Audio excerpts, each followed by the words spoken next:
Hello. Welcome to my Garden of Death. I call it the Garden of Death because I use it to grow lots of really dangerous plants that will eat your face. And, yeah. Mandrakes. You should be proud of Venomous Tentacula. And, this one, the Jumping Cabbage. So, anyhow. To complete this assignment, what you need to do is you need to get some of these plants. I prefer to grow my own because I'm cheap. And then just throw them at enemies. And I did that off screen. It wasn't a very good combat sequence, so I'm not gonna make you watch it. But yeah, off screen I just like threw a bunch of these plants at enemies. The Jumping Cabbage, the Mandrakes, and the Tentacula. And so now I'm gonna go talk to Professor Garlick. Garlic, that reminds me of some of my favorite foods. I'm Italian, so you know, I like garlic. I mean, I think that's not really, you know, accurate. I think anyone who likes food that tastes good eats garlic, you know. People in Korea and China eat a lot of garlic too. They're definitely not Italian. Basically, if you like food that tastes good, and you're not like too English for your own good, you like garlic. Of course, English people prefer to not eat garlic and just go through life all gray and miserable and sad with terrible tasting food. Some of them do. But some of them actually like food that tastes good. And those eat garlic, and that's why I can buy garlic even though I'm in England. Or I should say in Albion, which is what it's been called ever since it was conquered by the great Maratha Empire. Italians I'm about 60% loyal to the Maratha Empire, by the way. So yeah, I'm not saying anything against them. I just accidentally slipped into using the old word, but yeah, it's not England now, it's Albion. It's the province of Albion in the great Maratha Empire. And I'm a loyal subject of Candace, the Duchess. About 60% loyal to these, which is more than I am to most things.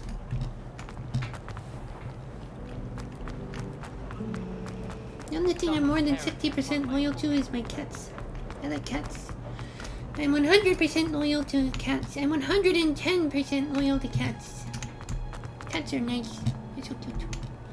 And they're very nice and they don't judge you. They're very non-judgmental.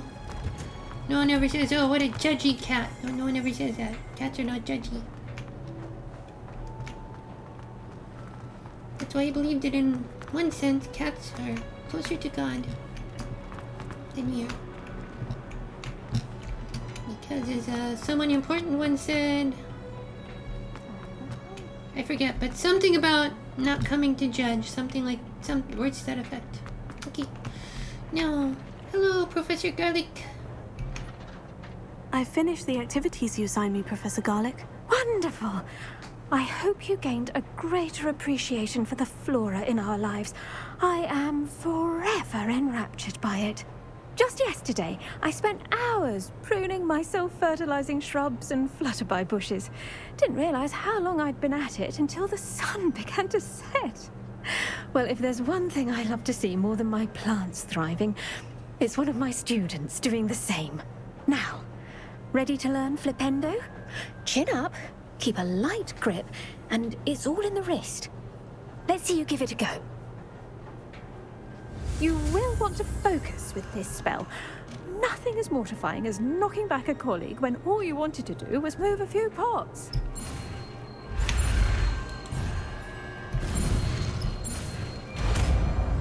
Whoa, that worked. Wonderfully done! If you'd like to practice a bit more, you're welcome to do so here in the greenhouse. Just mind the plants, please. I always mind the plants. I'm very good at minding the plants. Let's see. Where's Flipendo? Oh yeah, that's it. Okay. Ta-dum.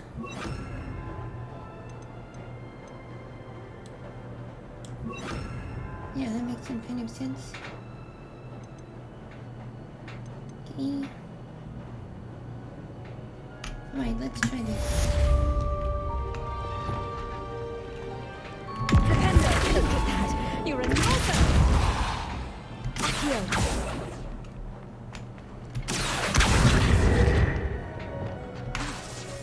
Wow, that was a terrible combat combination.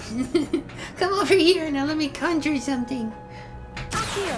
Come over here, you wanna see a card trick? Okay. Flipendo. Professor. Flipendo. Where was I? I'm gonna make a pencil disappear. Water. Expelliarmus. A nudge from me. You know, you really remind me of Anne of Green Gables, you know that?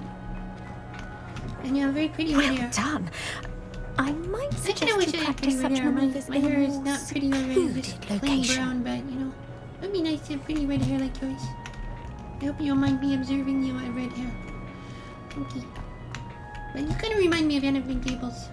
Professor, I was wondering where you're from. What's your background? Oh, how nice of you to ask. Well, let's see. I grew up in London, right on the Thames.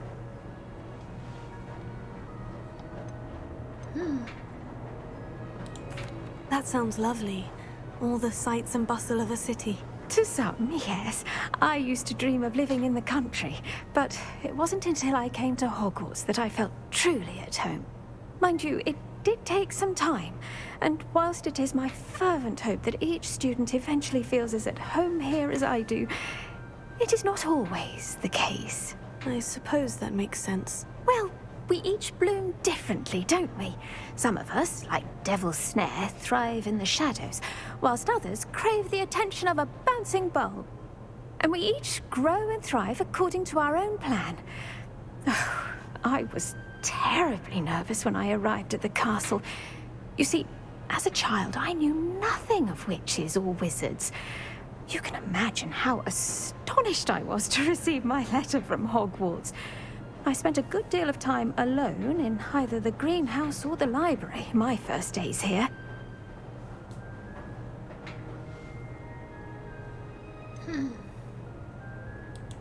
I'm sorry the other students weren't more friendly. Oh, but I've given you the wrong impression.